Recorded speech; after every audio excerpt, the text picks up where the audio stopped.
Hello everyone. A very good evening to all of you. Welcome to the Officer Adda channel of Adda 24/7. आप सबका बहुत बहुत स्वागत है। तो आप में से जो भी यहाँ पे कैंडिडेट्स हैं, सबसे पहले आपको बता दूं, आप लोगों का ये जो जीत बैच है 13 फरवरी से शुरू हो चुका है। इसमें मेरी क्लासेस 6 से 7 बजे है और BFM और ABM आप लोग का सब्जेक्ट शुरू हो चुका है। तो अगर आप इस सेशन में नए हैं, अभी तक आप लोगों ने बैच नहीं लिया है, तो आप लोग ये जीत बैच ले सकते हैं, जहाँ पे डिटेल में आप लोगों का पढ़ाई हो रहा है। ठीक है। और इस बैच का अगर खासियत बताई जाए तो लाइव क्लासेस होती है अपने टाइम के अनुसार। सुबह 6 से 7 आइए, आपको BRBL पढ़ने को मिलेगा। जो हम पढ़ाएंगे उसका रिकॉर्डेड सेशन अवेलेबल रहेगा 24/7। मॉक पेपर मिलेगा, डाउट सेशन एटसेट्रा। तो ये हमारा जीत लाइव बैच है जो कि कल से आप लोग का शुरू हुआ है। तो अभी बस ओरिएंटेशन क्लास शुरू हुई है, आज इसका proper module wise session start हो जाएगा। तो आपसे रिक्वेस्ट है, आप लोग इस बैच को ले सकते हैं, बिकॉज अभी आप लोग का अच्छा खासा डिस्काउंट बैच में चल रहा है। ठीक है। ये हमारा इंग्लिश मीडियम का बैच है यहाँ पे। Okay, now let's do the question. आज का क्वेश्चन है हमारा इंडियन पार्टनरशिप एक्ट 1932। तो Indian partnership act is basically that is for the business. जैसे कंपनी होता है, कंपनी का बेसिक एम होता है बिजनेस करना, राइट। कंपनी के बाद आप लोगों का जो LLP होता है उसका भी एम होता है बिजनेस करना, तो पार्टनरशिप का भी एम होता है बिजनेस करना। तो यहाँ पे सेक्शन 4 हमारा डिफाइन करता है पार्टनरशिप का डेफिनेशन। ठीक है, तो चलिए स्टार्ट करते हैं सेशन हमारा। सबसे पहला क्वेश्चन है, जब minor, when a minor admitted to the benefit of partnership becomes a partner upon attaining the age of majority, मतलब मेजर हो गया और उसने बोला कि मैं पार्टनर बनना चाहता हूँ, तो उसका पर्सनल लायबिलिटी कब से शुरू होता है? ये बहुत इंपॉर्टेंट क्वेश्चन है, ये बहुत इंपॉर्टेंट आप लोगों का क्वेश्चन है यहाँ पे।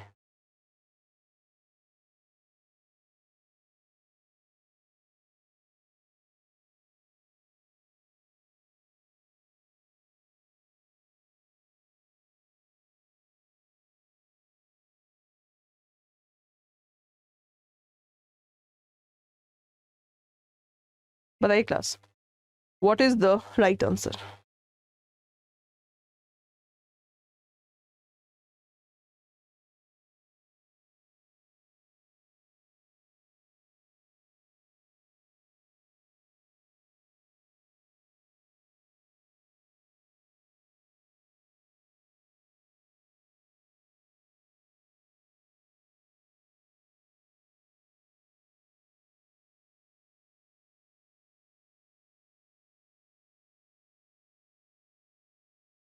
तो यहाँ पे क्लास सेक्शन 30 याद रखिएगा, जब माइनर एक्स सपोज 15 साल का है, तो हमें मालूम है जो कॉन्ट्रैक्ट है हमेशा मेजर पर्सन करता है। तो जब माइनर हमारा मेजर बनेगा, मान लीजिए 18+ हो गया, तो उसके पास ना 6 मंथ का टाइम होता है अपने आप को डिक्लेयर करने का, अपने आप को डिक्लेयर करने का, दैट वेदर, मतलब पब्लिक नोटिस के द्वारा, पब्लिक नोटिस के द्वारा उसके पास टाइम होता है डिक्लेयर करने का, whether he want to become partner और नॉट पार्टनर। ठीक है, whether he want to become partner not partner. Suppose अगर वो पार्टनर बन गया, तो बस क्वेश्चन यही पूछा है, वैसे तो माइनर पार्टनर नहीं बन सकता, लेकिन अगर माइनर पार्टनर बन गया है तो उसका पर्सनल लायबिलिटी कब से स्टार्ट होगा? और जब माइनर पार्टनर बनता है ओनली फॉर द बेनिफिट। तो यहाँ पे क्वेश्चन है, माइनर ने 6 मंथ के बाद, मतलब विद इन 6 मंथ अपने आप को डिक्लेयर किया कि वो पार्टनर बनना चाहता है, तो आपको बताना है उसका लायबिलिटी, पर्सनल लायबिलिटी शुरू कब से होता है। सबसे पहला option, the date of his first admission to benefit of partnership. दूसरा है the date of majority if he continue, the date fixed by all partners, और डी है only his assets and contribution to the partnership is liable. तो यहाँ पे class according to section 30 जो आप लोग का गिवन है, A will be the right answer. The date of his first admission to the benefit of partnership. A will be the right answer for this question. बहुत important question है ये। Question आप लोग का बार बार आता है। कई स्टूडेंट्स क्या बोलते हैं, नहीं जब से वो पार्टनर बना है मेजर के बाद तब से उसका लायबिलिटी स्टार्ट होगा। ये बिल्कुल गलत है। जब से उसको बेनिफिट मिल रहा है तब से। तो A will be the right answer.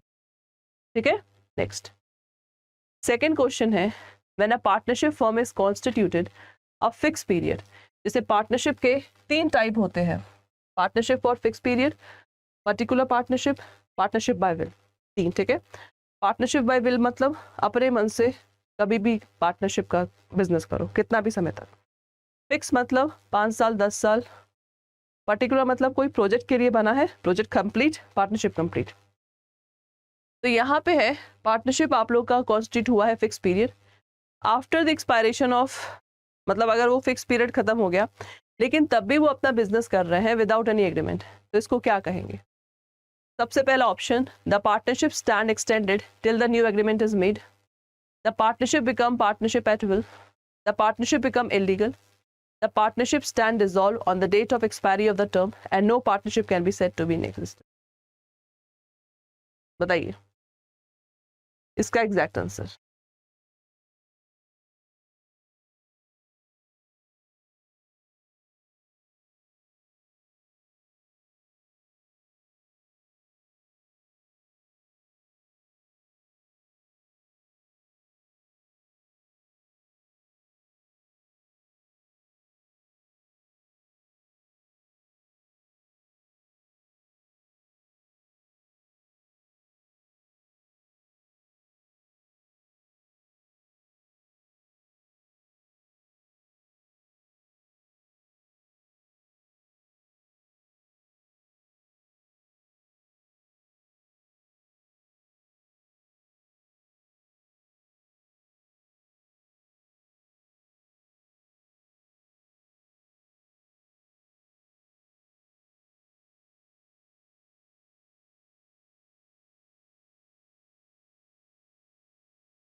So the right answer for this question is it become partnership at will. B इसका एग्जैक्ट आंसर है। ठीक है, सेकंड का B is the right answer. Partnership को स्टार्ट करने के लिए बताइए मिनिमम नंबर कितना चाहिए?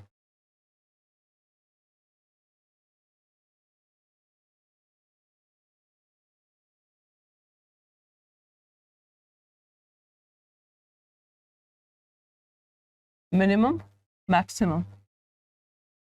मैक्सिमम 50 चाहिए, मिनिमम कितना चाहिए बताइए? मिनिमम कितना चाहिए पार्टनरशिप को स्टार्ट करने के लिए? मिनिमम। तो यहाँ पे क्लास मिनिमम आप लोगों का 2 चाहिए। Is the right answer. Next, what type of agreement is used to form partnership business? किस टाइप का एग्रीमेंट चाहिए to form the partnership business? Written agreement, oral agreement, written and oral, none of the above. बताइए।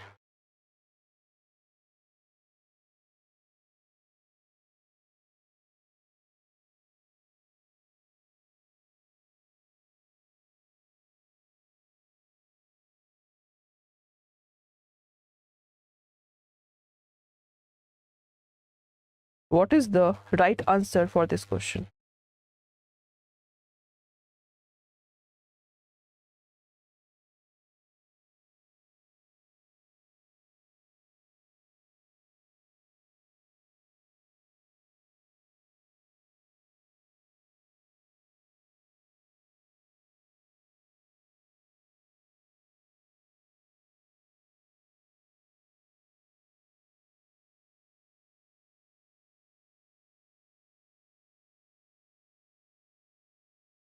तो यहाँ पे class written oral both. Next, is partnership considered the separate legal entity? क्या partnership का separate legal entity होता है? जैसे हमें मालूम है, अगर मैं बात करूं कंपनी का, so company that is the artificial legal person, right? और जो इसके मेंबर्स होते हैं, members a legal person, right? तो मतलब कंपनी के ऊपर भी आप केस फाइल कर सकते हैं। यहाँ पे you can file the case on company, you can file the case on member, ठीक है? तो क्या पार्टनरशिप का भी अलग से सेपरेट लीगल एंटिटी होता है? यानी कि जो पार्टनरशिप फर्म है, हमने डेफिनेशन में क्या पढ़ा है?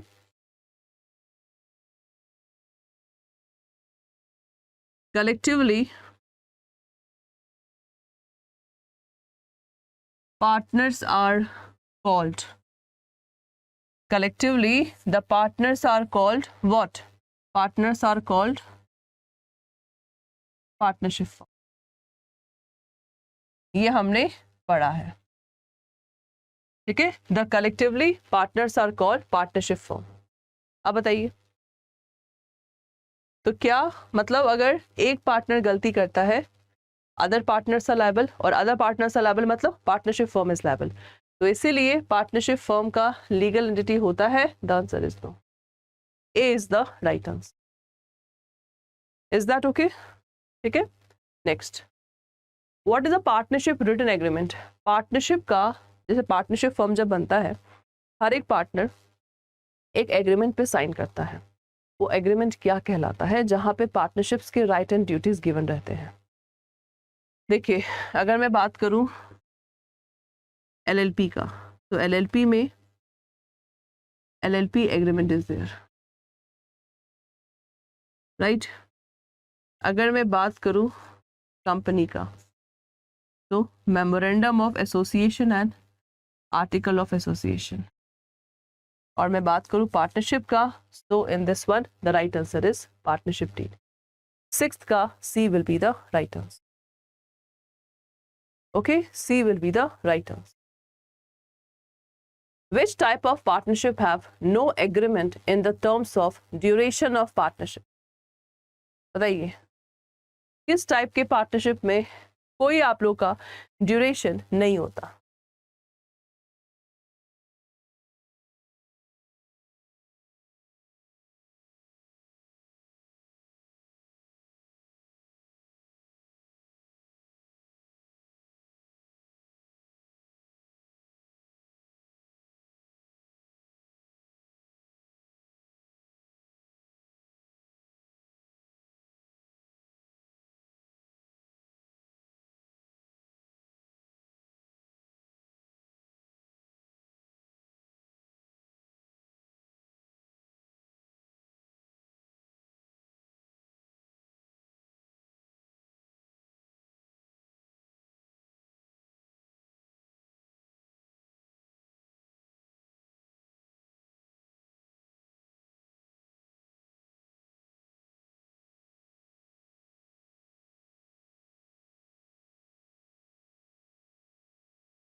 सो क्लास, यहाँ पे इसका एग्जैक्ट आंसर क्या है? That is no duration partnership at will. Next, what would be the position of minor elect to become partner? मतलब कि बताइए क्या सिचुएशन होगा अगर माइनर अपने आप को इलेक्ट करता है कि वो पार्टनर बनना चाहता है with in 6 months after tending the majority. His share in the property and profit of the firm shall be the share to which he was entitled as a minor. His right and liabilities as a minor continue. He also become personally liable to the third party for all the act of the firm since he was admitted to the benefit of the partnership. What is the right answer?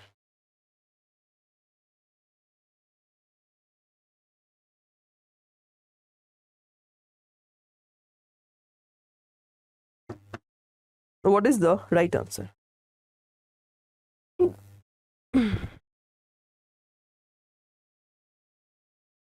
बताइए class. What will be the right answer for this question?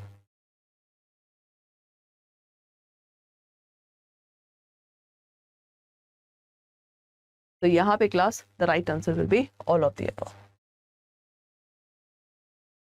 Who is not liable for the act of partner done after dissolution if done before dissolution until public notice is given?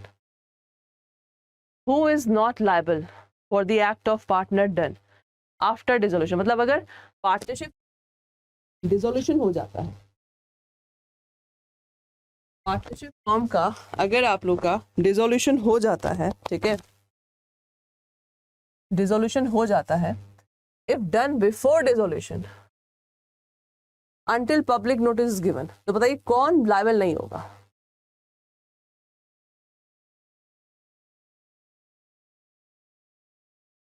जो हमारे sleeping और dormant partner है वो क्या liable होंगे? जो partner मर गए हैं, जो पार्टनर इंसॉल्वेंट। बहुत इजी क्वेश्चन है। Who is not liable for the act of the partners done after dissolution? तो यहाँ पे class the right answer will be non-registration of firm will not affect. Non-registration of a firm will not affect what? The right of the partner to sue for the dissolution of firm and for the accounts of dissolved firm and for the share of the property of the dissolved firm. All of the above. Right to any suit and claim of set off not exceeding ₹100. Right of a firm or a partner firm having no place of business in India. बताइए इसका exact answer. एक बात ध्यान रखिएगा, for the partnership registration is not compulsory, ठीक है। Partnership में registration आप लोग का कंपल्सरी नहीं है, इट इज ऑप्शनल। बस ड्रॉबैक क्या होता है कि जो नॉन रजिस्ट्रेशन होता है ना पार्टनरशिप का, बैंक उसको डील नहीं करता है और वो केस फाइल नहीं कर सकता है फर्म पे, ठीक है। तो यहाँ पे non registration of firm is the right answer. This is the right answer, okay. जब माइनर मेजर हो जाता है तो माइनर हैज टू डिसाइड और पब्लिक नोटिस देना पड़ता है कि वो पार्टनर बनना चाहता है कि नहीं। तो कितने दिन के अंदर? 12 month, 3 month, 6 month या 9 month? What is the right answer?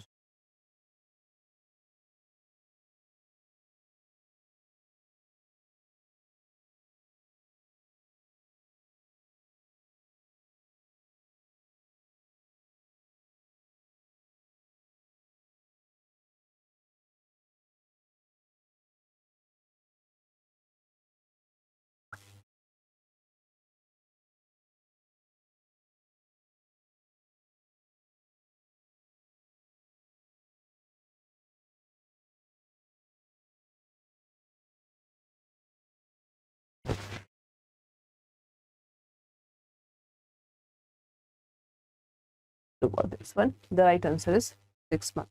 Okay, C is the right answer. Next, 12th. What are the general duties of partner?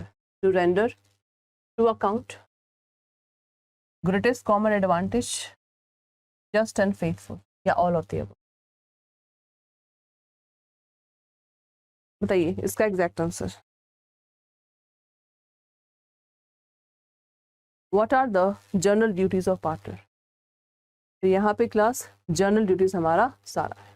Hello everyone. A very good evening to all of you.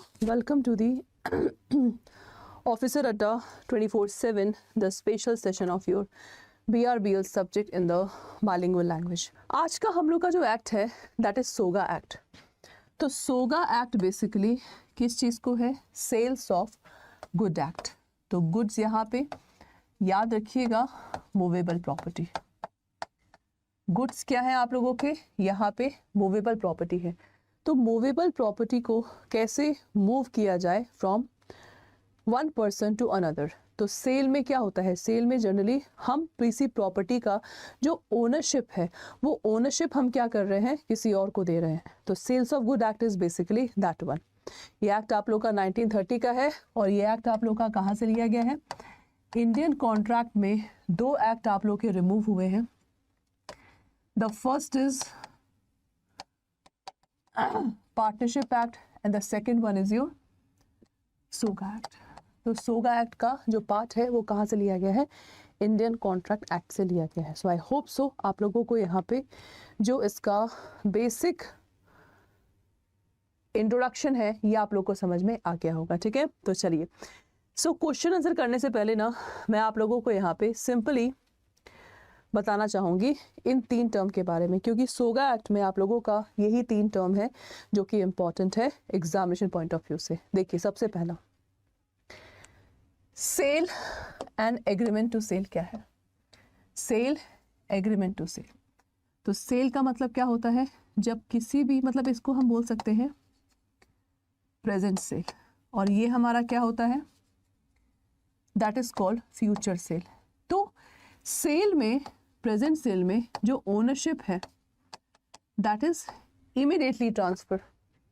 अगर a person को अपना bike बेचना है B person को तो ownership आप लोग का इमीडिएटली ट्रांसफर होता है. लेकिन एग्रीमेंट टू सेल में येट टू ट्रांसफर. क्या बोला मैंने? It is yet to transfer. ध्यान से देखिए इसको.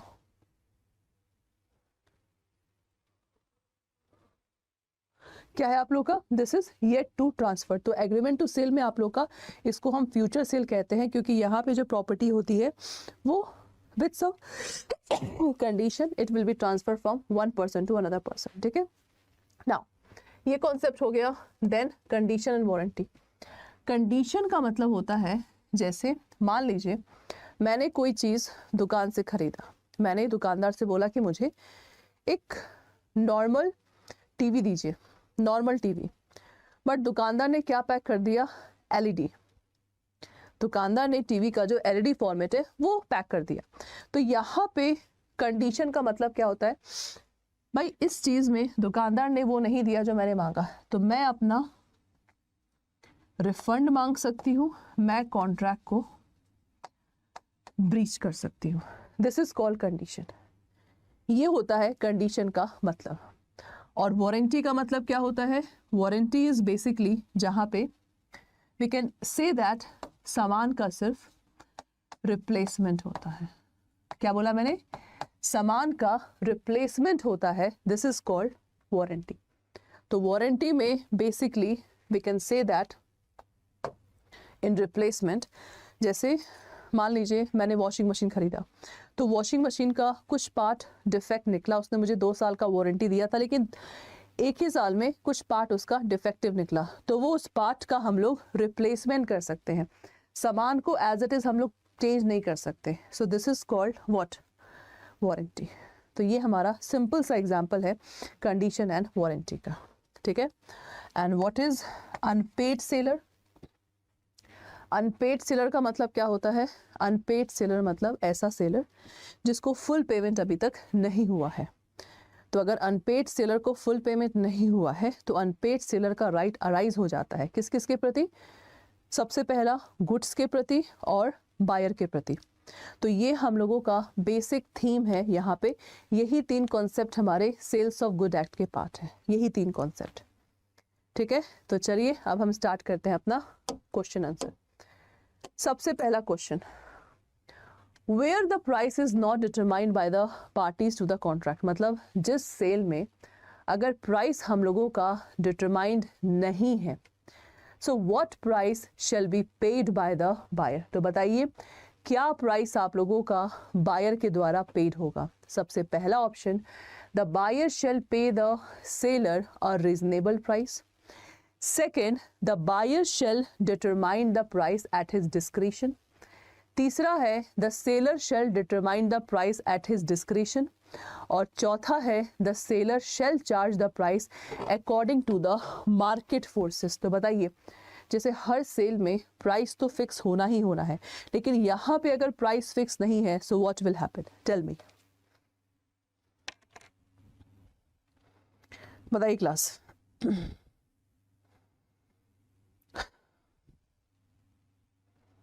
What is the right answer for this question?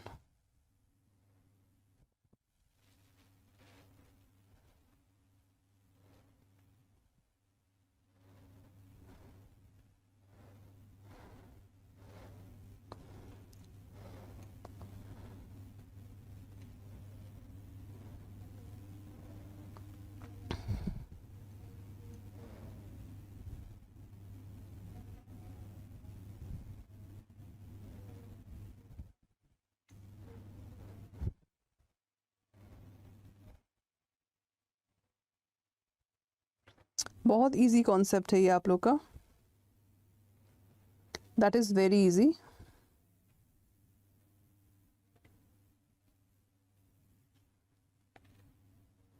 हाँ जी क्लास बताइए। Price is not fixed.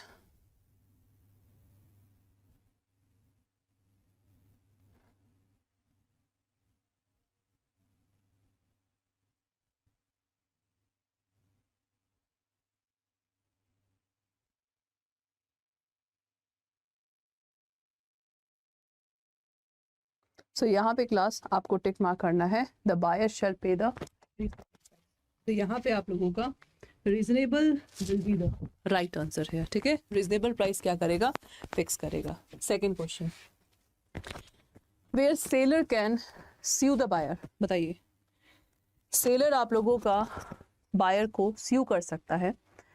When a seller can sue the buyer, he may ask the damages for non cooperation of goods, sued for damages for repudiation of contract, he may sue for the price and interest, या all of the above. What is the right answer?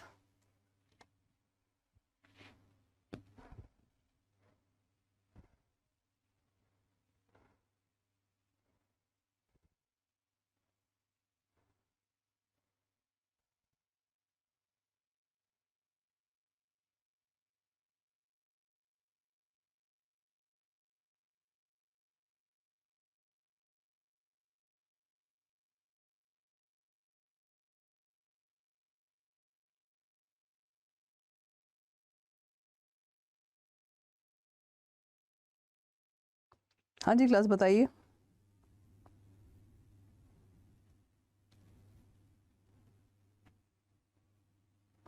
What is the right answer? The seller can sue buyer. He may ask for the damages for non-cooperation. Damages बुरे तो compensation. Damage का मतलब होता है compensation. Sued for damages for repudiation of contract. Repudiation का मतलब होता है cancel. He may sue for the price and interest. तो यहाँ पे क्लास आप लोगों का सेकंड का D will be the exact answer for this question. ठीक है, D will be the right answer. Next, where there is a contract for sale of goods by description. जैसे जब हम कोई सामान खरीदने जाते हैं तो सेलर क्या करता है, सामान को डिस्क्राइब करता है। तो बताइए, देर is a implied condition that, जैसे कंडीशन आप लोगों का दो तरह का होता है।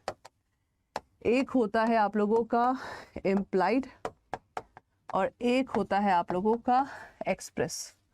सो बताइए, ये जो हम लोग का इम्प्लाइड कंडीशन है, implied means by the way of act and conduct. So what will be the right answer here?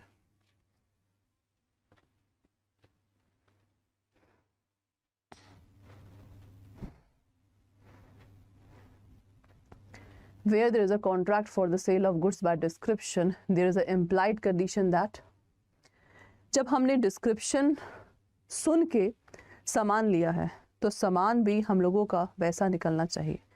तो यहाँ पे the good shall correspond with the description. So third का B will be the right answer है।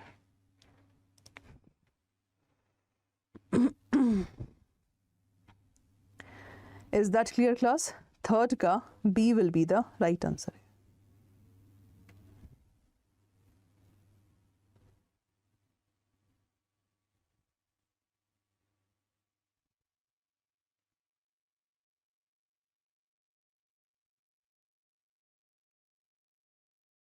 ठीक है, so I hope so you people understand this topic.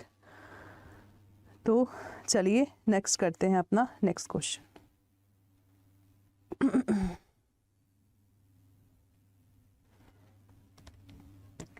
Next fourth question.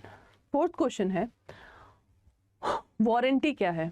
Warranty is a stipulation dash to the main purpose of contract, the breach of which give rise to the claim for damages, but not to a right to reject the goods and threat the contract as repudiated, not collateral, collateral, not essential, yeah essential.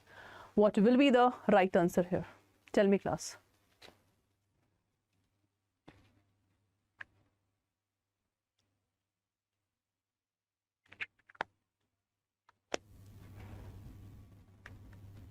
The warranty is a stipulation to the main purpose. Warranty का definition देखिए, warranty के ऊपर आप लोग का इस बार question आया था, सो इसको इग्नोर बिल्कुल नहीं करना है, ठीक है। वारंटी के ऊपर आप लोग का क्वेश्चन आया था।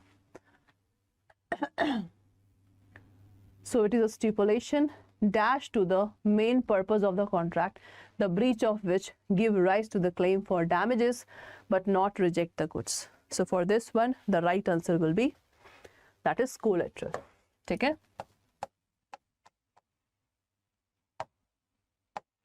collateral is the right answer. Done. Next, what are the rights of unpaid seller? बताइए, अनपेड सेलर के राइट्स आप लोगों के क्या होंगे?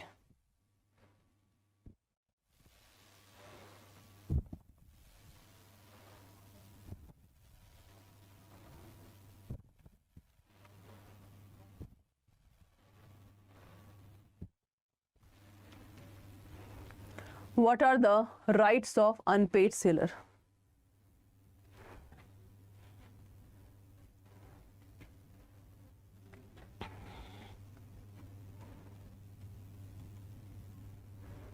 राइट टू रीसेल, सामान को बेच देना किसी और को।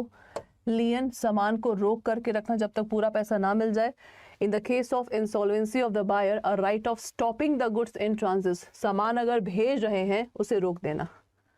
All of the above. What is the right answer? What is the right answer for this question? A right of resale, the right of unpaid seller. बताइए, मतलब ये सेल्स ऑफ गुड एक्ट में ना इन 3 टॉपिक को छोड़ के और कोई टॉपिक आप लोग के एग्जाम में नहीं आने वाला है। बताओ। सो यहाँ पे सारे पॉइंट्स आप लोगों के सही हैं। सो 5th का D will be the right answer. ठीक है, नेक्स्ट, अ लियन। लियन का मतलब to hold. A lien can be exercised by the unpaid seller only. लियन आप लोगों का एक्सरसाइज होता है अनपेड सेलर कब? मतलब सबसे पहला तो आप लोगों को इसमें देखना है, अनपेड सेलर के पास राइट होता है लियन का कब? When the ownership right relating to goods have transferred to the buyer, जब ओनरशिप हम ट्रांसफर कर देते हैं तब। दूसरा, when the goods are still in possession of unpaid seller, जो गुड्स होते हैं वो आप लोगों के क्या है? Still in possession of unpaid seller. When the goods have transported through the carrier made available by buyer, and when the goods have delivered to the buyer. What is the right answer?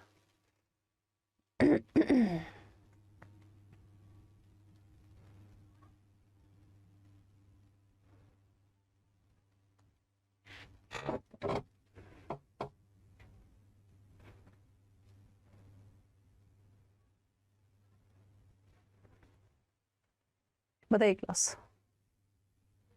देखो, जब ownership आपका चला जाएगा तो हम ये right को rise कर ही नहीं सकते।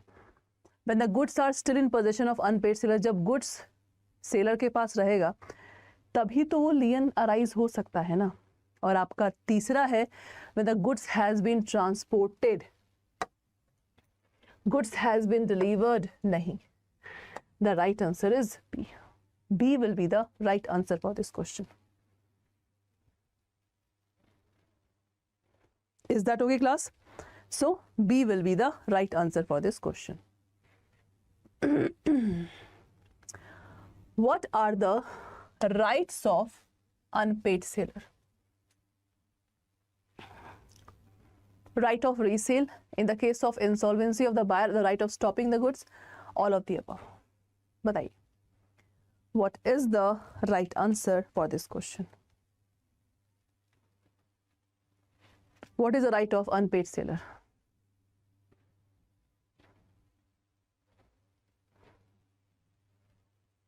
Right of unpaid seller. Right of resale. अच्छा, ये तो हमने पढ़ चुका है ना अभी तो जस्ट पढ़ा हम लोगों ने, तो ये सारा चीज होगा आप लोग का। स्पेसिफिक गुड्स का मतलब क्या होता है class? What is specific goods? Specific goods, goods identified, agreed when actual sale is made. Goods identified, agreed upon at the time a contract of sale is made. Goods to be identified only when the buyer makes cash purchases. या goods identified at the time a contract sale of made. What is specific goods?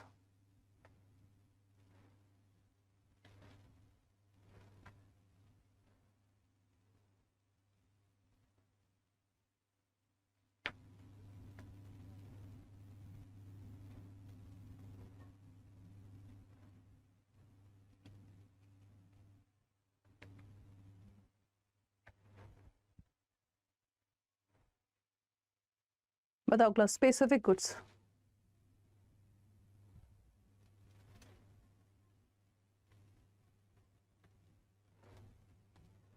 Specific good का मतलब सबसे पहले identified, जो specific होता है. ठीक है,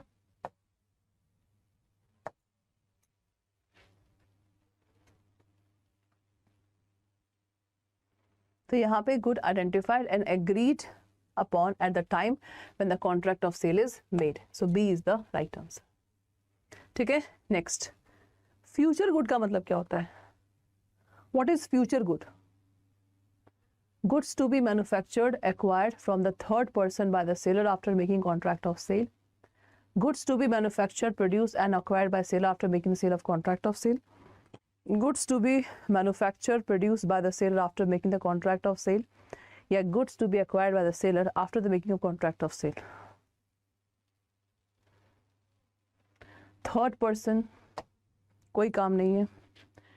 Goods to be manufactured, produced or acquired by seller after making the contract of sale.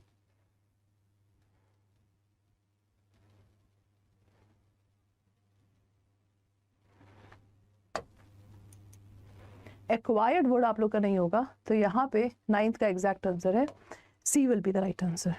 ठीक है, C. Last, agreement to sell, मतलब फ्यूचर सेल हमारा सेल कब बनता है? फ्यूचर सेल हमारा सेल कब बनता है? When the time elapses and the condition are fulfilled, when the condition are not fulfilled even after elapse of time, when the condition are fulfilled, subject to which the property is to be transferred, yeah, when the time elapses. What is the right answer? So for this one, the right answer will be agreement to sale to become sale. So यहाँ पे आप लोग का C will be the right answer. Hello everyone, a very good evening to all of you. Welcome to the Officer Adda 24/7, the special session of your BRBL subject in the English medium, in the bilingual language. So आप में से जो भी यहाँ पे candidates हैं, you know that आप लोगों का डेली यहाँ पे 9 बजे सेशन चलता है, जहाँ पे हम डिस्कस करते हैं important questions of the module D. इससे पहले हम लोगों ने, अगर आप इस सेशन में हमेशा आते हैं, तो हम लोगों का जो अभी CIB का हर मेंटोर का जो सीरीज चल रहा है ना, वो मॉड्यूल वाइज क्वेश्चन है. तो हम लोगों ने इससे पहले module A, module B, module C और module D, A B C हमारा मॉड्यूल वाइज क्वेश्चन कंप्लीट हो चुका है और अभी हम लोगों का मॉड्यूल डी चल रहा है. तो आप में से जो भी यहाँ पे कैंडिडेट्स हैं, जैसे आप में से काफ़ी लोग सोचते हैं कि भाई YT सेशन हम कैसे अटेंड करें, बिकॉज पेड क्लास का तो टाइम रहता नहीं है मैम, और हम लोग YT का सेशन कैसे अटेंड करें. तो ये आप लोगों का बहुत बड़ा मिस्टेक है. देखिए, बस कुछ ही दिन आप लोगों के बाकी हैं, कुछ ही दिन. सो इसलिए यहाँ पे जितने भी कैंडिडेट्स हैं, राइट, तो जो मॉड्यूल वाइज क्वेश्चन आप लोगों का कराया जा रहा है, दैट इज़ वेरी इंपॉर्टेंट. मतलब हर एक एक्ट का, जैसे मैं अपने सब्जेक्ट की बात करूं तो हर एक एक्ट के क्वेश्चंस मैं आप लोग को यहाँ पे करा रही हूँ. So you have to focus on this one. Is that okay? उसके बाद भाई पेड क्लास में हमारा जो मेन मोटिव रहता है कि कॉन्सेप्ट आप लोगों का क्लियर हो जाए. मेन मोटिव रहता है कॉन्सेप्ट यहाँ पे क्लियर हो जाए. तो भाई आप लोगों का paid class based on the concept, वहाँ पे आप लोग अपने डाउट सेशन पूछ सकते हैं. आपको नोट्स बनाने की जरूरत नहीं है, बिकॉज PDF आप लोग के पास अवेलेबल होता है. तो इतनी सारी चीजें हैं आप लोग के पास.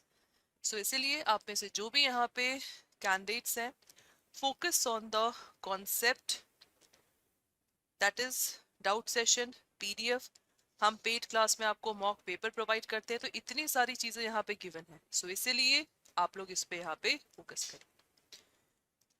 यहाँ पे जितने भी कैंडिडेट्स हैं, मॉड्यूल डी, मॉड्यूल सी, जैसा कि आप सब जानते हैं कि आप लोगों का बहुत इंपॉर्टेंट एक्ट है, जो क्वेश्चंस आप लोगों के ज्यादा से ज्यादा आते हैं वो हम लोगों का सी और डी में से ही आते हैं, सो दैट इज इम्पोर्टेंट।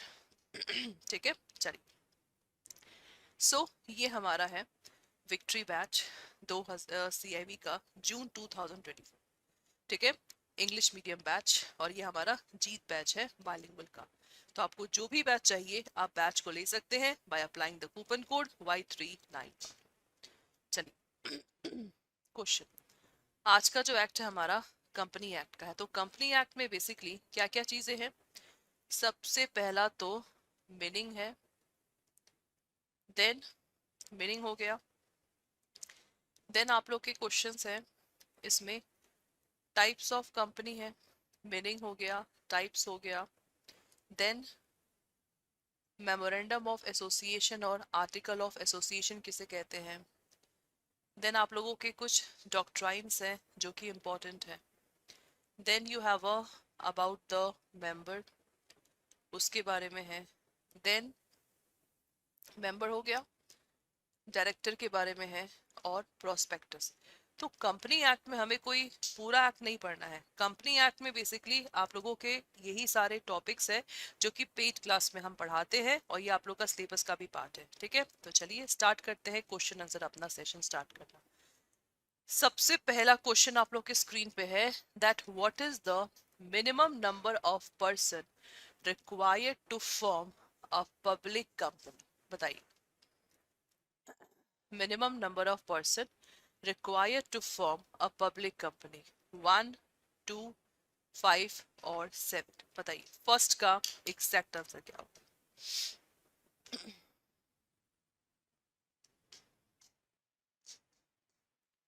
हाँ जी class, what will be the right answer?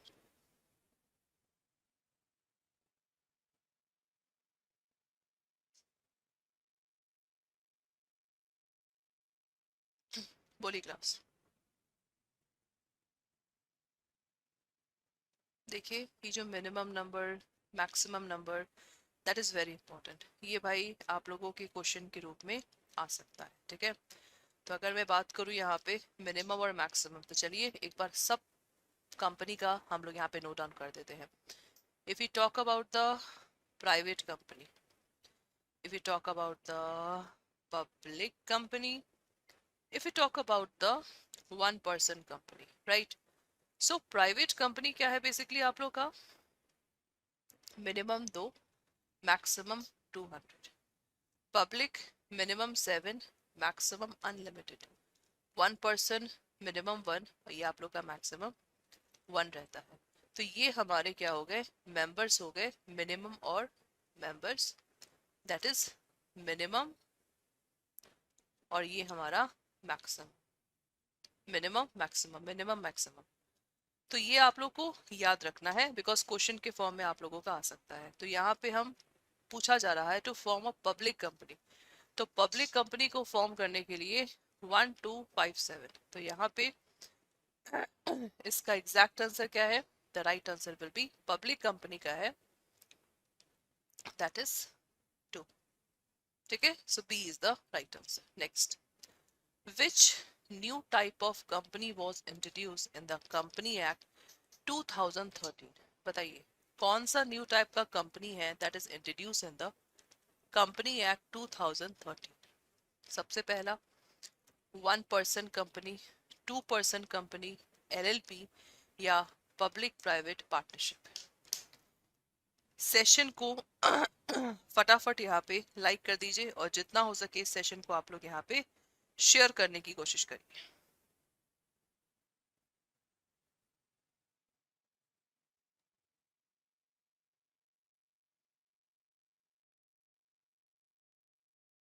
हाँ जी class.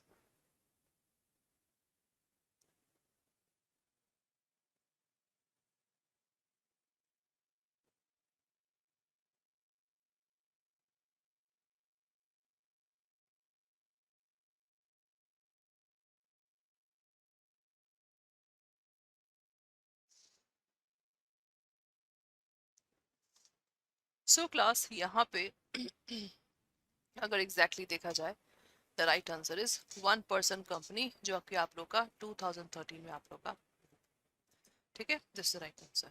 Next, what is the maximum number of person required to form the public company, बताइए। This is again a good question, बताइए class.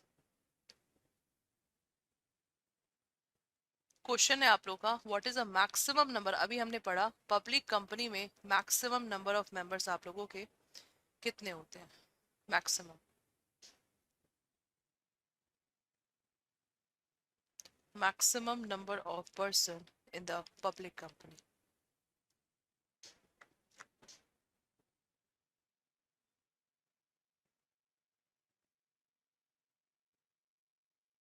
बताइए, that is very easy, अभी हमने इसको पढ़ा है। So the right answer will B unlimited, ठीक है, पब्लिक कंपनी के बारे में आप लोग का गिवन है। Now what is the minimum number of directors in the private company, तो इसमें भी प्राइवेट कंपनी, पब्लिक कंपनी और 1% कंपनी, इन तीनों के डायरेक्टर्स के बारे में मैं आप लोग को यहाँ पे बताने जा रही हूँ। Private company minimum 2, maximum 15। Public company minimum 2, sorry minimum 3, maximum 15। और 1% कंपनी में मिनिमम 1, मैक्सिमम 15। तो तीनों में जो आप लोगों के मैक्सिमम नंबर ऑफ डायरेक्टर्स होते हैं वो होते हैं 15, और मिनिमम जो मैंने आप लोग को यहाँ पे लिखा है।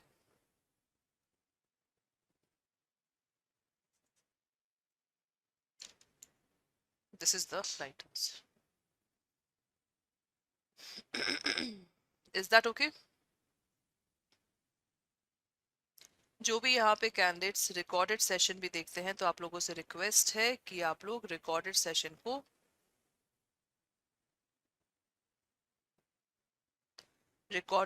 को आप लोगों का क्या है, रिकॉर्डेड सेशन को देखिए, ठीक है।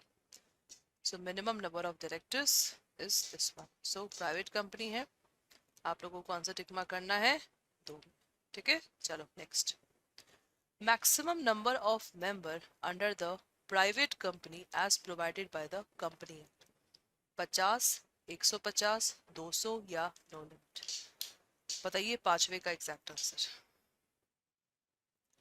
What is the right answer for this question? Maximum number of member under the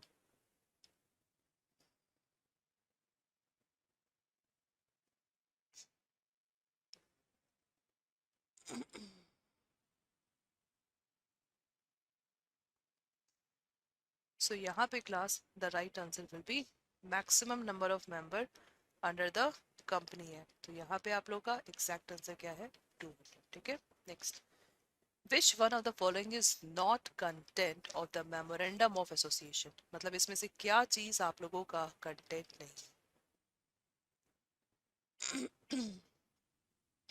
बताइए class, what is the right answer?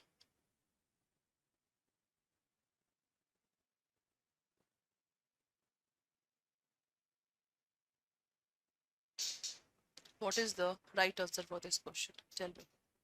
देखिए, अब जल्दी से रिवाइज करते हैं हम लोग मेमोरेंडम ऑफ एसोसिएशन के टर्म्स। तो यहाँ पे आप लोग का सबसे पहले name clause, then object clause, then name हो गया, ऑब्जेक्ट हो गया, capital clause, okay, then liability clause, okay, name, object, capital, liability, association और आप लोग का रजिस्टर्ड क्लॉज। तो ये हमारे 6 क्लॉजेस हैं जो कि मेमोरेंडम ऑफ एसोसिएशन में आप लोगों का होता ही होता है, ठीक है। तो यहाँ पे which of the following is not the content of MOA, the right answer will be board of director clause. So sixth का D is the right answer. So I hope so you people understand this topic? ठीक है, अब इसमें एक और question याद रखिए, जैसे क्लॉजेस है, जो आप लोग का एसोसिएशन क्लॉज है ना, ये कभी आप लोग का चेंज नहीं होता है। एसोसिएशन क्लॉज आप लोगों का कभी भी क्या होता है, चेंज नहीं होता है। ठीक है, बाकी सब हम चेंज कर सकते हैं, क्योंकि एसोसिएशन में आप लोग का फर्स्ट जो आप लोग का सब्सक्रिप्शन होता है उसके बारे में, इसलिए ये चेंज आप लोग का नहीं होता है। ठीक है, नेक्स्ट, टर्कन रूल किससे रिलेटेड है? Turquand rule, doctrine of ultra vires, constructive notice, indoor management या सब्रोगेशन? बताइए।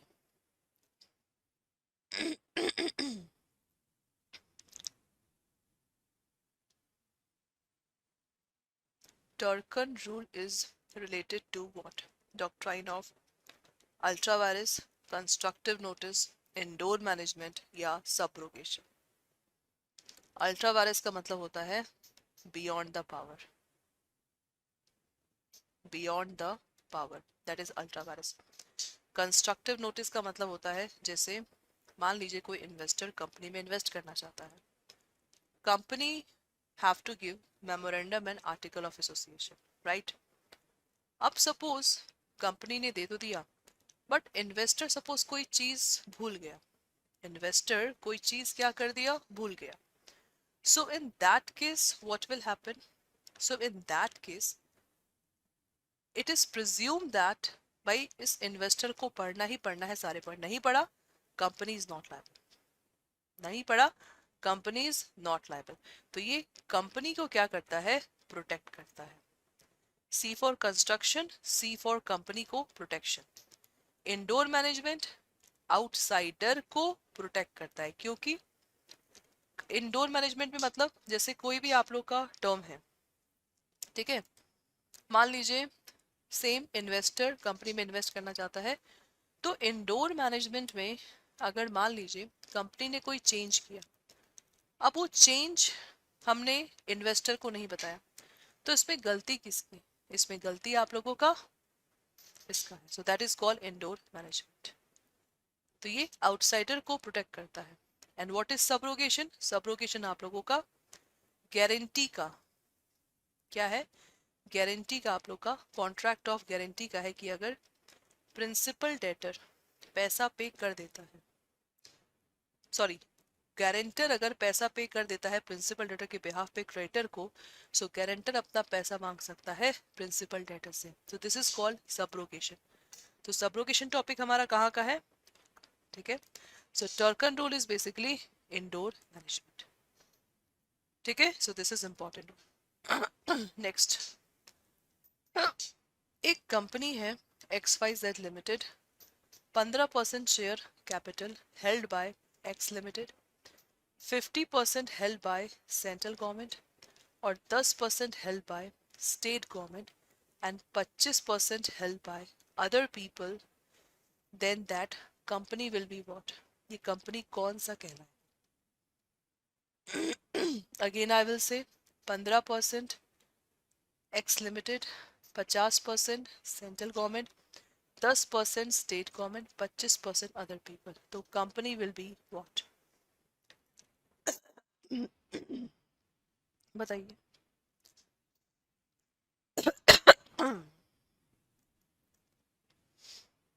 What will be the right answer?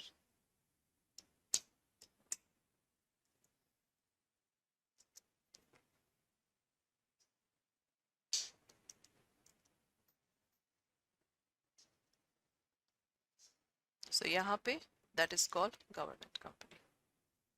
ठीक है, A is the right answer. Next, the doctrine which advocates the fact that company cannot act beyond the scope of its memorandum of association, इसे क्या बोलते हैं?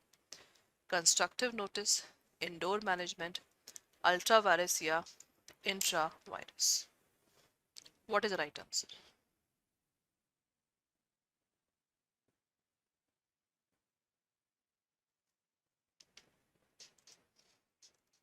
बताइए। The doctrine which advocate the fact that company cannot act beyond the scope of its memorandum of association. Constructive notice, indoor management, ultra vires या intra virus.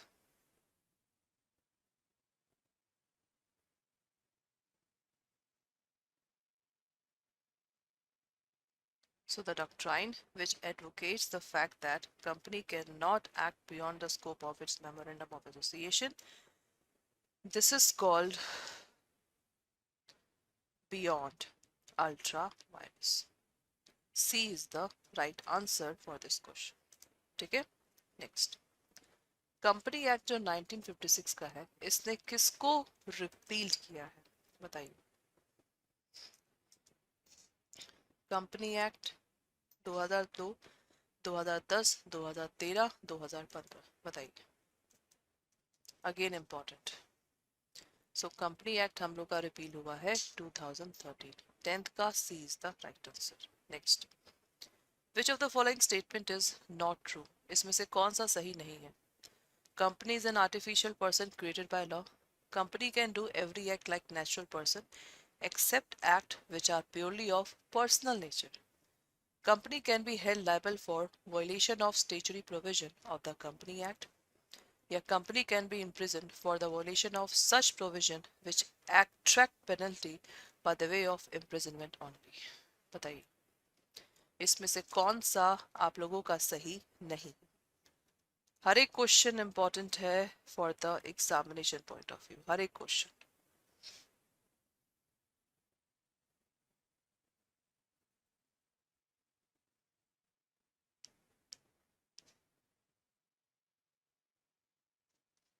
सो यहाँ पे class which of the following is not true, तो यहाँ पे right answer is D is the right answer. ठीक है, क्योंकि company is artificial legal person, company आप लोगों का आर्टिफिशियल लीगल पर्सन है यहाँ पे।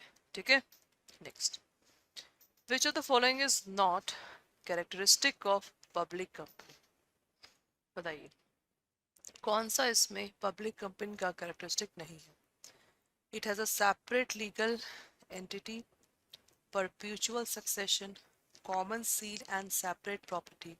Its shares are non-transferable. What is the right answer?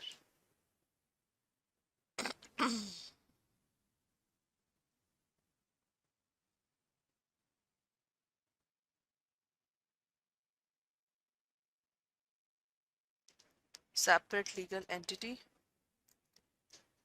perpetual succession, भाई ये तो characteristic है, ये भी है, ये भी है। Shares not transferable, this is not. So D is the right answer. A and B were only member of company who died in the road accident. मतलब एक कंपनी में दो ही मेंबर थे जो कि आप लोगों का रोड एक्सीडेंट में मर गए।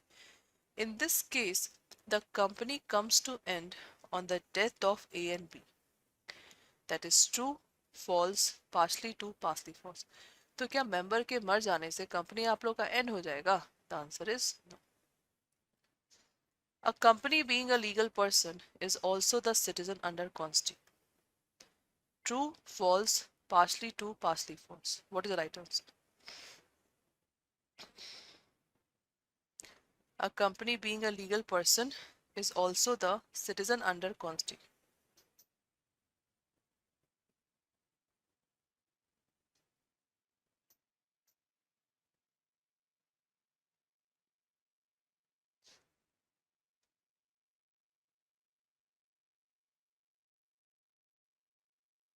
A company being a legal person is also the citizen under the Constitution.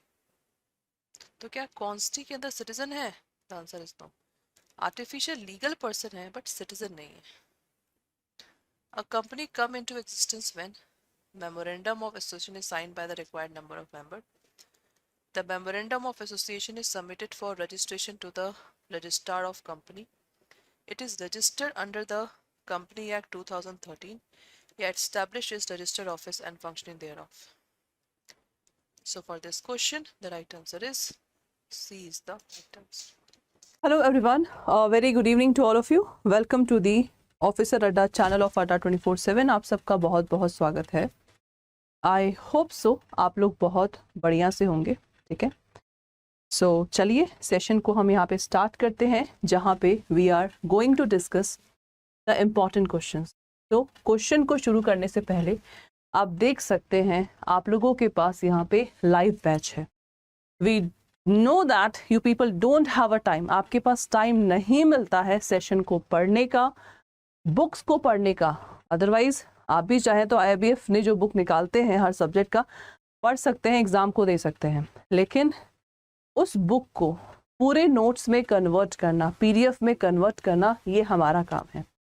तो हम लोगों का जो बैच यहाँ पे होता है, जो हम पढ़ाते हैं, वो आप लोगों का पूरा IIBF बुक है और हमारे पर्सनल नोट्स हैं। तो इसका मिक्सचर हम पढ़ाते हैं लाइव क्लास में। तो आप में से जो भी यहाँ पे कैंडिडेट्स हैं, अगर आप इस सेशन को देख रहे हैं तो इस बैच को आप ले सकते हैं जहाँ पे क्लासेस अभी चल रही हैं।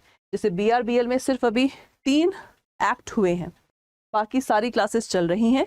तो इस बैच को लेना है, कूपन कोड Y391 ये कोड है जिससे आप लोग डिस्काउंट पा सकते हैं इस बैच में।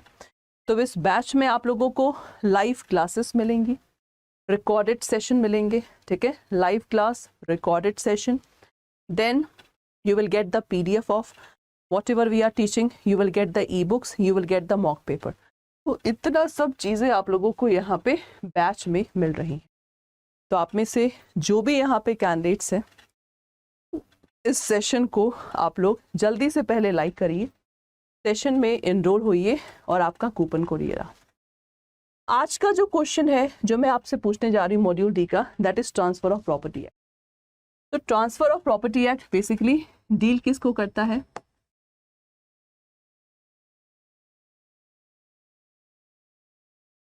इमूवेबल प्रॉपर्टी को डील करता है। ठीक है, इसमें हमें पढ़ना क्या क्या है? हमें पढ़ना है सेल ऑफ इमूवेबल प्रॉपर्टी, हमें पढ़ना है लीज ऑफ इमूवेबल प्रॉपर्टी, हमें पढ़ना है मोर्गेज, ठीक है, और लास्ट टर्म है हमारा एक्शनेबल क्लेम। क्या है आप लोग का? Actionable claim. तो ये 4 पॉइंट्स है जो कि हम लोगों को यहाँ पे पढ़ना है। तो आप में से जो भी यहाँ पे कैंडिडेट्स हैं, do not forget to enroll in this batch. ठीक है, आप लोग इसमें एनरोल होना बिल्कुल मत भूलिए। तो ये हमारा टॉपिक है TP एक्ट का, so that is very very much important.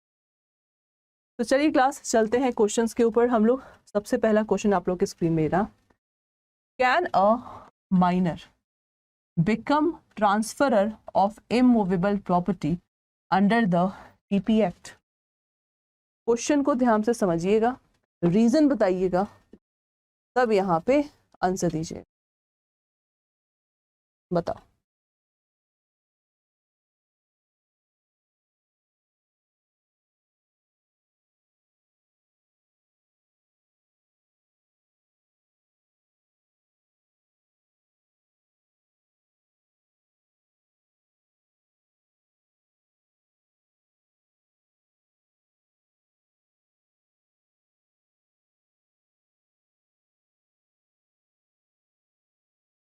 बहुत इजी क्वेश्चन है। सबसे पहले जो कॉन्ट्रैक्ट का हम लोगों ने टर्म पढ़ा था ना, उस चीज़ को पढ़िए।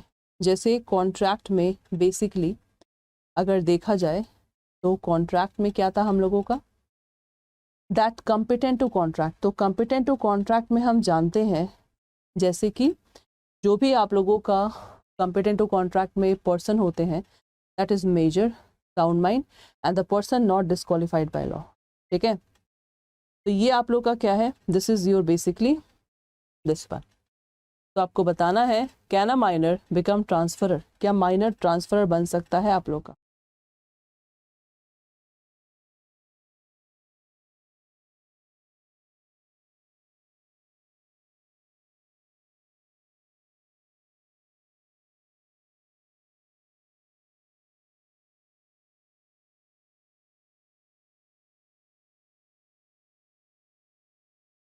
बहुत सिंपल क्वेश्चन है आप लोग का। देखिए, माइनर क्या ट्रांसफर बन सकता है? The answer is no. क्यों? जो माइनर होता है दैट इज बिलो 18, ठीक है, not able to understand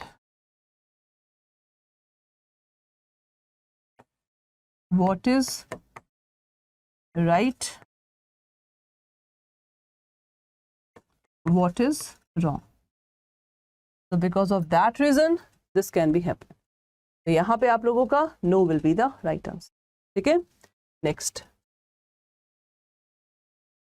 Which of the following mortgages can be made without writing? कौन सा mortgage बिना writing के बन सकता है? बताओ. Equitable mortgage, English mortgage, simple mortgage या usufructuary mortgage? बताइए इसका exact answer.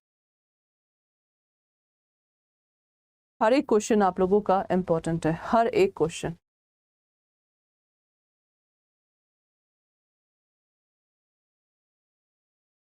हमारे टीपी एक्ट में ना 6 तरह के मोर्गेज हैं. 4 तो यहाँ पे लिखा हुआ है और दूसरा क्या है आप लोग का? दूसरा है आप लोगों का कंडीशनल मोर्गेज और उसके बाद है आप लोग का एनामोलस मोर्गेज. ठीक है, कंडीशनल मोर्गेज, एनामोलस मोर्गेज. तो कौन सा मोर्गेज बिना राइटिंग के होता है, बिना रजिस्ट्रेशन के? ये बहुत इंपॉर्टेंट है. इक्विटेबल मोर्गेज को क्लास हम क्या बोलते हैं? मोर्गेज. ठीक है, इक्विटेबल मोर्गेज को बोलते हैं mortgage by deposit of title deed. ठीक है, ये बोलते हैं.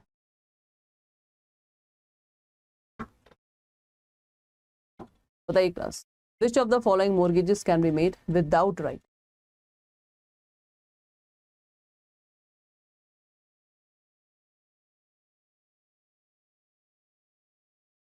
बोलिए. अदरवाइज हर मोर्गेज में ना क्लास, हर मोर्गेज में आप लोगों का जो रजिस्ट्रेशन होता है दैट इज कंपल्सरी, लेकिन यहाँ पे कंपल्सरी नहीं है. क्यों? बताइए Y. Which of the following mortgages can be made without writing? तो without writing equitable mortgage, क्योंकि यहाँ पे ना टाइटल डीड को दिया जाता है, बैंक से लोन लिया जाता है. ठीक है, जो पैसे लेता है that is called mortgagor, bank क्या है हमारा? मोर्गेजी. डन. सो सेकंड का एग्जैक्ट आंसर क्या है? A will be the right answer here. Is that okay? A will be the right answer here. Done. Next.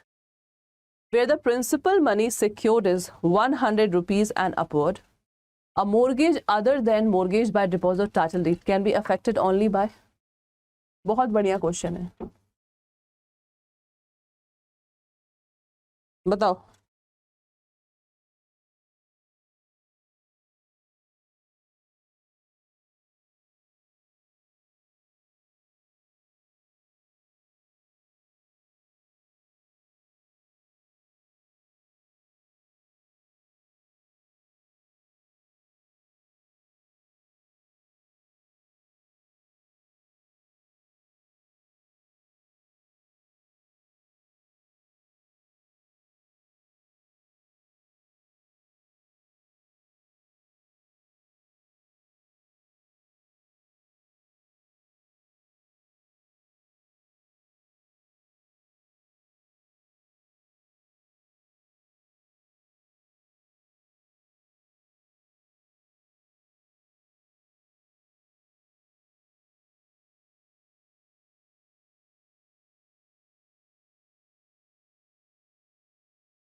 तो यहाँ पे class the principal money secured is 100 rupees and above, a mortgage other than, मतलब इस mortgage की बात नहीं हो रहा है यहाँ. तो अभी हमने पढ़ा ना, रजिस्ट्रेशन की जरूरत नहीं होती है, लेकिन बाकी सब में registered, sign by mortgagor, two witness. D is the right answer.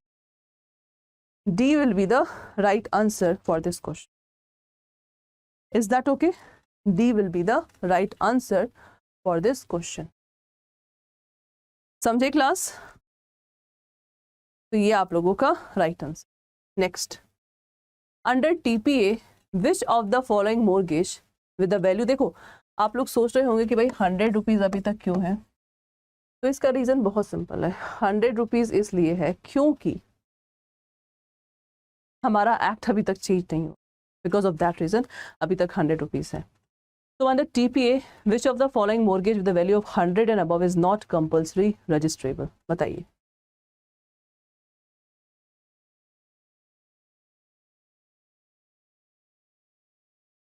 Rupees value 100 and above is not compulsory registrable. English, mortgage by deposit of title deed, simple mortgage या conditional sale।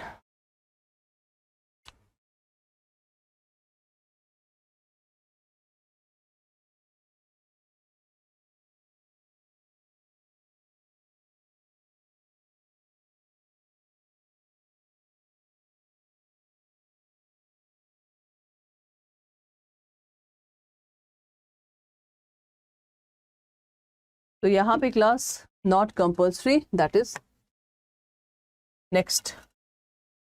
Which of the following properties can be transfer under TP act 1882, बताइए इसमें से कौन सा property transfer होता है TP act 1882 के अंतर्गत।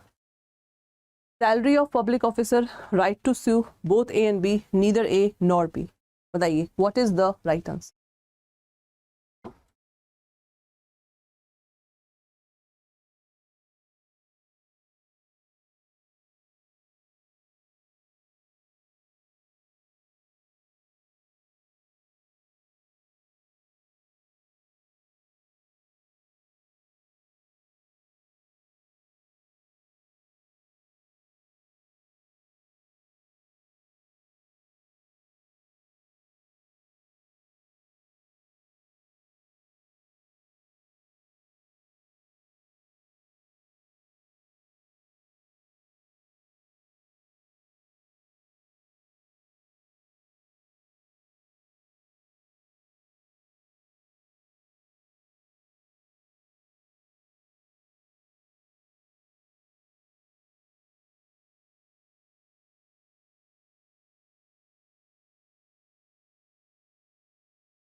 Yes class, what is the right answer?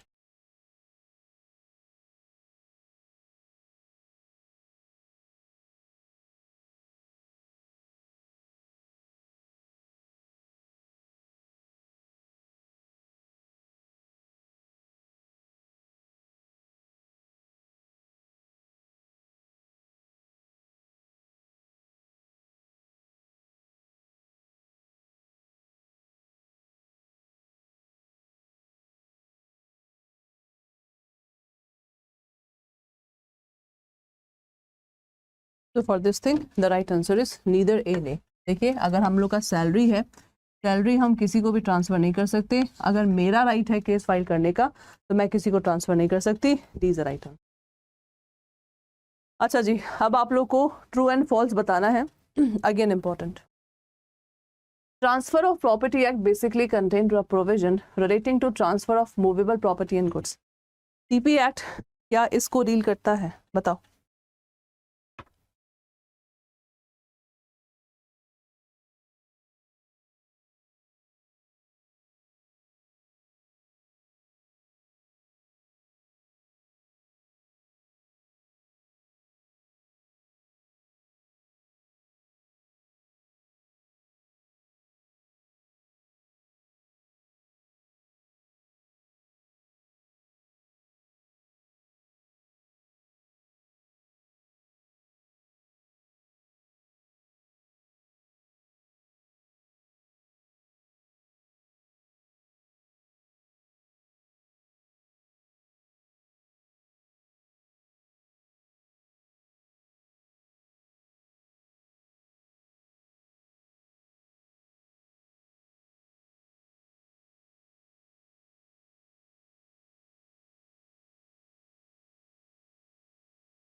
तो यहाँ पे class TP act basically contain the provision, this is absolutely false. क्यों? क्योंकि ये हमारा इमूवेबल प्रॉपर्टी को डील करता है। Mortgage is a transfer of interest in the specific immovable property to secure the payment of money given by the way of loan. What is the right answer? बताइए। Mortgage is the transfer of interest in the specific immovable property to secure the payment of money given by the way of loan. What is the right answer? तो यहाँ पे class mortgage is the transfer of interest in the specific immovable property to secure the payment of money given by loan. तो इसका exact answer क्या होगा आप लोग का? That is true. ये बिल्कुल हमारा सही डेफिनेशन गिवन है।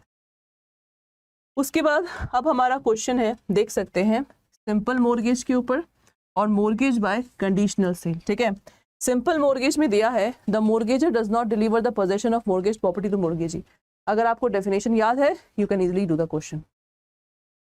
तो क्या सिंपल मोर्गेज में the mortgagor does not deliver the possession of mortgage property to the mortgagee? क्या सिंपल मोर्गेज में हम पोजेशन को डिलीवर नहीं करते? बिल्कुल सही बात है, बिल्कुल ट्रू बात है आप लोग का ये। This is absolutely true.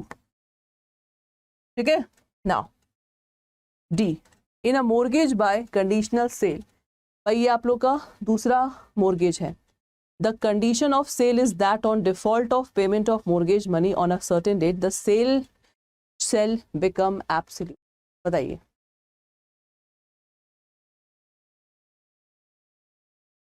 In a mortgage by conditional sale, the condition of sale is that default on the payment of mortgage money on a certain date, the sale become absolute. तो conditional sale में हम लोग को मालूम है एक ही document में जो कि mortgage deed कहलाएगा, ठीक है, वो मोर्गेज डीड में लिखा है कि ये मोर्गेज डीड ऑटोमेटिकली कन्वर्ट हो जाएगा सेल डीड में अगर मोर्गेजर ने पैसा टाइम से नहीं दिया, तो sale become absolute. This is absolutely true, बिल्कुल ट्रू है। ठीक है, next in a usufructuary mortgage the mortgagor deliver possession of mortgage property to the mortgagee. बताइए। In a usufructuary mortgage the mortgagor deliver possession of mortgage property to the mortgagee। तो क्या usufructuary mortgage में, again I will highlight, usufructuary mortgage, English mortgage, mortgage by deposit title deed, lease. तो ये जो आप लोग का ई है, ठीक है, यूजोफ्रक्चुअरी, दैट इज एब्सोल्युटली ट्रू। ठीक है, in English mortgage, the property is transferred absolutely by mortgager to mortgagee with a condition to retransfer। तो क्या इंग्लिश मोर्गेज में ऐसा होता है? तो आप लोग का आंसर बिल्कुल सही है। Mortgage by deposit deed, the property given as mortgage has to be situated in the notified town। क्या notified town में रहता है? Notified मतलब ये भी क्वेश्चन आता है कौन नोटिफाइड करता है? तो हमेशा स्टेट गवर्नमेंट नोटिफाइड करता है। अ lease year two year, a lease year two year and for any term exceeding 1 year can be made by the transfer of possession. मतलब जो लीज आपका ईयर टू ईयर है या 1 साल का बाद का है, it can be made by transfer of possession. The answer will be absolutely no, this is false. Register होना चाहिए। The debtor has to be given a notice of transfer of actionable claim। Debtor को notice देना जरूरी है। The debtor has to be given a notice of transfer of actionable claim। बताइए इसका exact answer.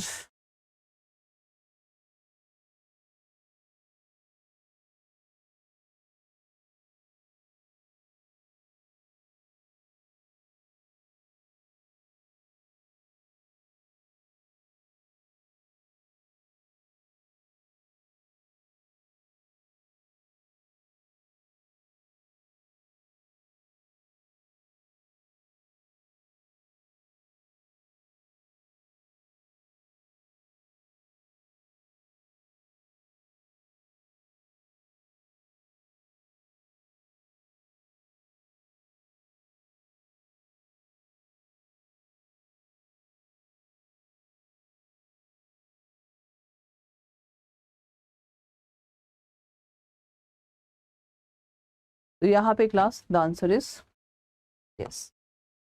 Hello class, आप सबका स्वागत है ऑफिसर अड्डा चैनल में आज के सेशन में, जहाँ पे हम लोग मॉड्यूल डी के क्वेश्चंस यहाँ पे कर रहे हैं। आप में से जो भी यहाँ पे न्यू कैंडिडेट्स हैं, आपको मालूम है 7 जुलाई से आप लोगों का पेपर है यहाँ पे CIB का। उम्मीद की जा रही थी कि जून से पेपर है, लेकिन अभी आप लोग का कैलेंडर आ चुका है। तो इस साल का जो आप लोग का फर्स्ट सेगमेंट है जुलाई से स्टार्ट है और सेकंड सेगमेंट का एग्ज़ाम आप लोग का नवंबर से स्टार्ट है। तो आप में से जो भी यहाँ पे कैंडिडेट्स हैं, आप देख सकते हैं यहाँ पे मॉड्यूल डी आप लोग का चल रहा है। उससे पहले मैं आपको बता दूं, ये हमारा लाइव बैच है जीत बैच, जो कि ऑलरेडी शुरू हो चुका है। जीत बैच में हमारी लाइव क्लासेस चल रही हैं। लीगल का 6 से 7 बजे का सुबह का मॉर्निंग स्लॉट होता है, जहाँ पे हम लोग कॉन्सेप्ट को पढ़ते हैं। तो आप में से जो भी यहाँ पे कैंडिडेट्स हैं, जल्दी से सेशन में आइए। सेशन को आप लोग यहाँ पे अभी आप लोगों का अच्छा खासा डिस्काउंट चल रहा है, तो अगर अभी तक आप लोगों ने बैच नहीं लिया है, आप लोग बैच को ले सकते हैं, जहाँ पे 79% तक का डिस्काउंट है। अगर आप लोगों ने कूपन कोड यूज़ किया है Y391 for the maximum discount. ठीक है, तो चलिए आज का जो सेशन है क्वेश्चन आंसर, वो हमारा है right to information act NIT act. बहुत ध्यान से समझिएगा, right to information act and IT act. तो right to information is basically हमें सूचना मांगने का अधिकार है। सूचना दैट इज इंफॉर्मेशन, किससे? पब्लिक अथॉरिटी से। किससे? पब्लिक अथॉरिटी से, राइट।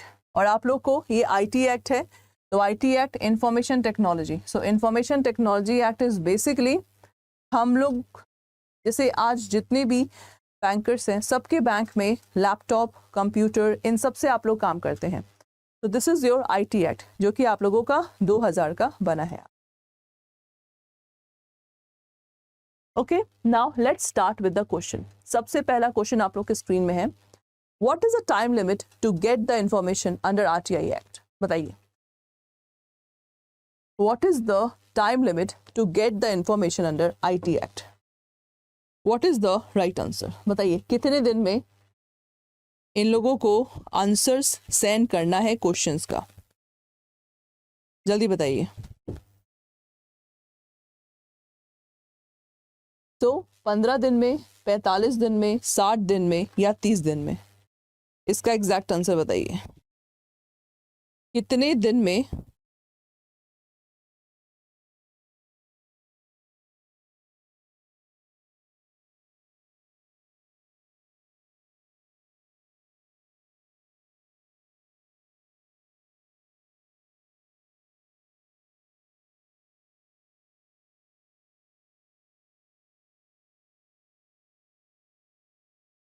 जैसे नॉर्मली टाइम लिमिट होना चाहिए, और टाइम लिमिट आप लोगों का गिवन भी है। जब नॉर्मली क्वेश्चन पूछा जाता है किसी भी पब्लिक अथॉरिटी से, तो कितने दिन में रिप्लाई आना चाहिए? अगर रिप्लाई नहीं आया, तो we have other option to file the complaint. बताइए।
सो यहाँ पे क्लास नॉर्मली 30 दिन के अंदर रिप्लाई आ जाना चाहिए.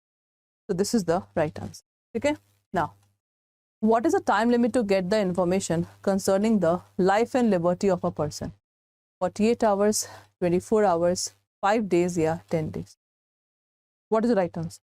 Tell me.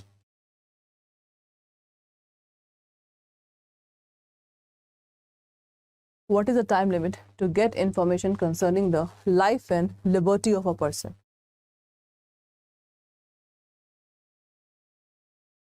तो यहाँ पे जब बात लाइफ और लिबर्टी की है 48 आवर, जैसे कोई पुलिस वाले ने आप लोगों को इलीगली गिरफ्तार कर दिया, ठीक है, तो जब पुलिस वाला इलीगली आपको गिरफ्तार करता है, सो इन दैट केस आपके पास 48 आवर्स यहाँ पे रहते हैं, जिसके अंतर्गत पुलिस के पास 48 आवर्स है, they have to give the reply. नहीं रिप्लाई किया, we can file the case.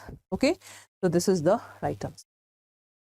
Next, what is a fee for getting information under RTI? बताइए फीस क्या है इसका, 20, 50, 100 या 10?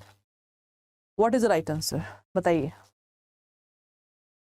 What is the right answer? What is the fee for getting information under RTI?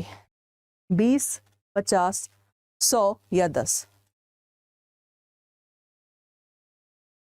So the fees for getting information under RTI is, जल्दी बताओ. The right answer is 10 is the right answer.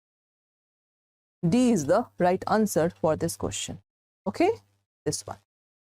Next, Indian citizen have right to information. मतलब जो हमारे भारत के नागरिक हैं उनको right to information चाहिए. क्यों? क्योंकि सुप्रीम कोर्ट का जजमेंट है. Second, implementation of international law by Indian government. All states adopted agree to implement the act, a law passed by Parliament of India.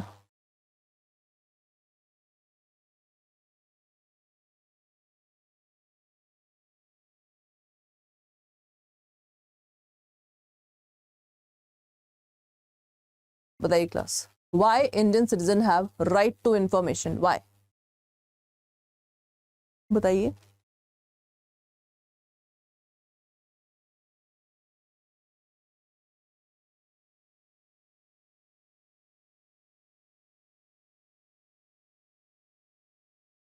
Indian citizen have right to information because, क्योंकि आप लोगों का यहाँ पे law पास हुआ है, that is RTI act 2005. तो this is the right answer. ठीक है, फोर्थ का D will be the right answer. Next, how many types of public authority are there? कितने टाइप्स के पब्लिक अथॉरिटी होते हैं बताइए. Central public authority, state public authority, both या none of the above? बताओ. Public authority. और हम लोग हमेशा क्वेश्चन पब्लिक अथॉरिटी से ही मांग सकते, always. How many types of public authority are there? Central public authority, state public authority, both या none of the? What is the right answer? What is the right answer for this question?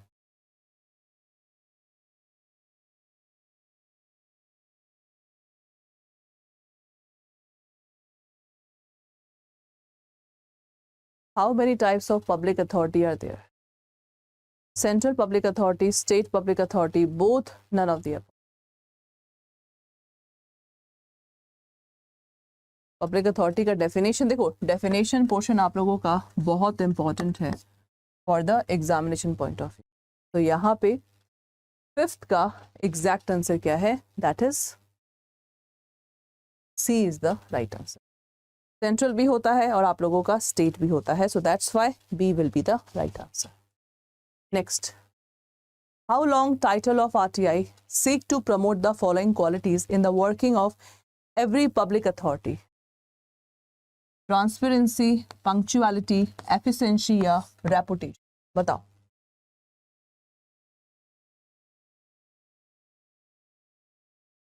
How long RTI seek to promote following qualities in the working of every public authority? Transparency, punctuality, efficiency या reputation? What is the right answer?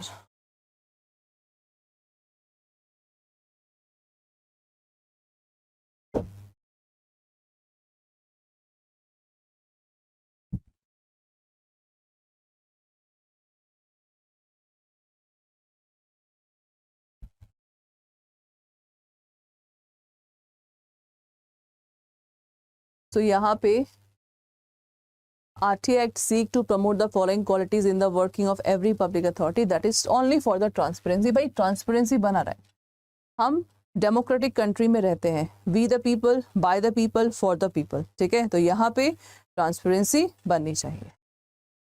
Next, what is the component of IT Act 2000? IT Act के component क्या है? The first, legal recognition to digital signature, regulation of certification authority, digital certificate, या all of the above? बताइए.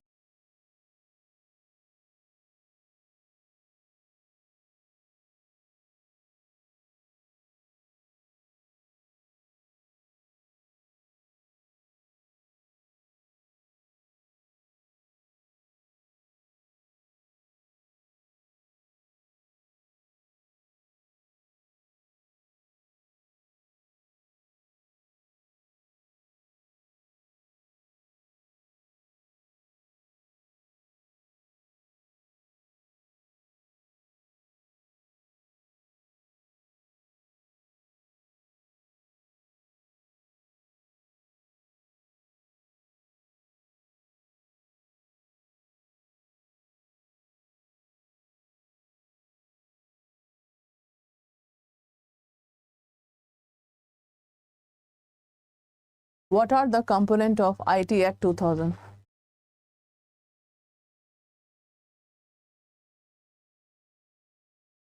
The component of IT Act is basically all of the above. D is the right answer. Okay, this is the right answer. Next, IT Act 2000 amended various sections of which of the following act? IPC, Reserve Bank of India Act, Indian Evidence and the Banker Book Evidence Act, all of the above. मतलब IT Act के आने से किस किस act में आप लोगों का चेंज हुआ, बताइए. इंडियन पीनल कोड, जिसको भारतीय दंड संहिता कहते हैं, इसका मतलब क्या है? आईपीसी का बेसिक मतलब है, दैट इज आईपीसी मींस जहां पे ऑफेंस का डेफिनेशन और उसका पनिशमेंट गिवन है. Reserve bank of India, reserve bank के पावर्स ड्यूटीज बताता है. इंडियन एविडेंस, क्या सबूत पेश करना है कोर्ट के सामने, इंडियन एविडेंस एक्ट बताता है. बैंकर्स बुक एविडेंस आप लोग का, बैंक को क्या एविडेंस पेश करना है कोर्ट के सामने. और डी आप लोग का ऑल ऑफ द अबव. बताइए.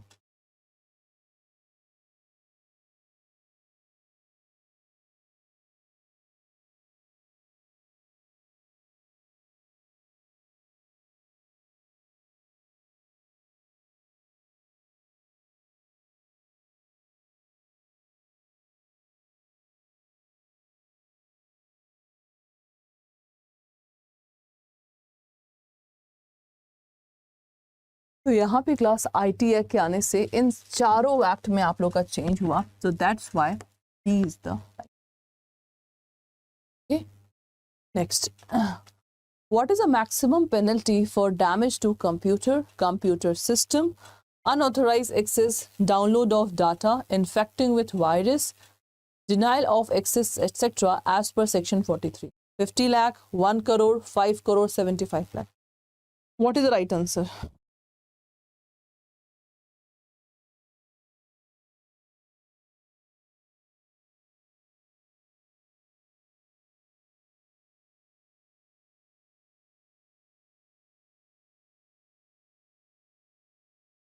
बताइए class. What is the maximum penalty for damage to computer system, unauthorized access, download of data, infecting with virus, या denial of access, etc. as per section 43? 50 lakh, 1 crore, 5 crore, or 75 lakh. What is the right answer?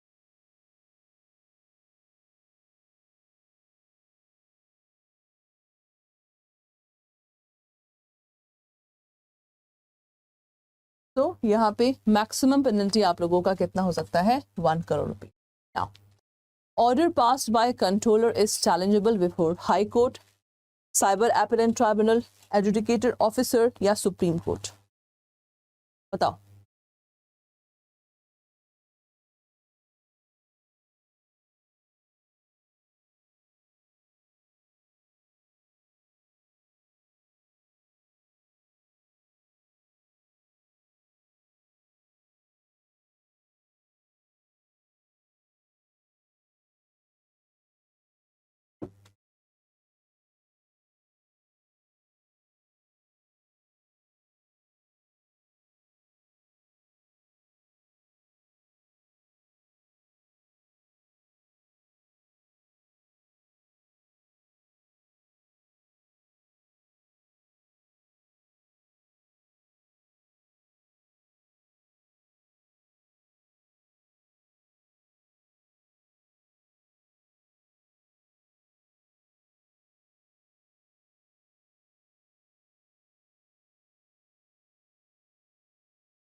So class, for this question, the right answer is challengeable, cyber appellant tribunal. This is the right answer. Next. According to section 78 of IT, the dash shall investigate any offence under the act. मतलब किसके पास power है investigation करने का इस act के through, बताइए।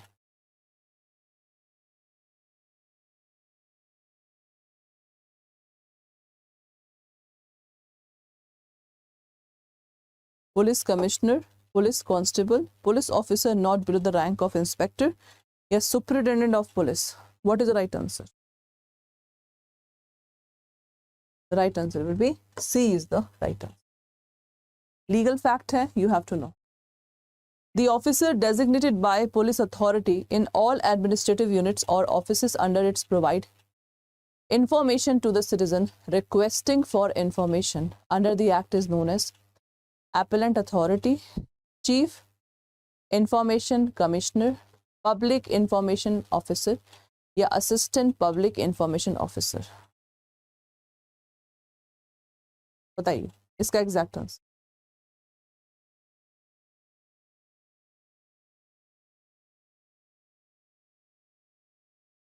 What is the right answer? Appellant authority, CIC, public information officer या assistant public information officer? What is the right answer?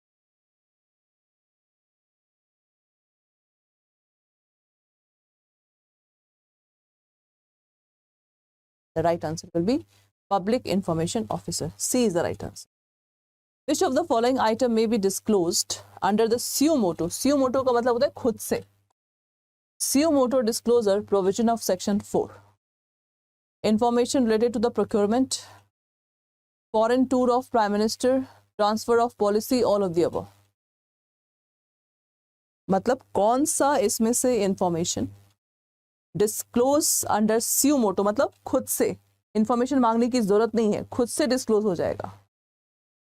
The right answer will be all of the above.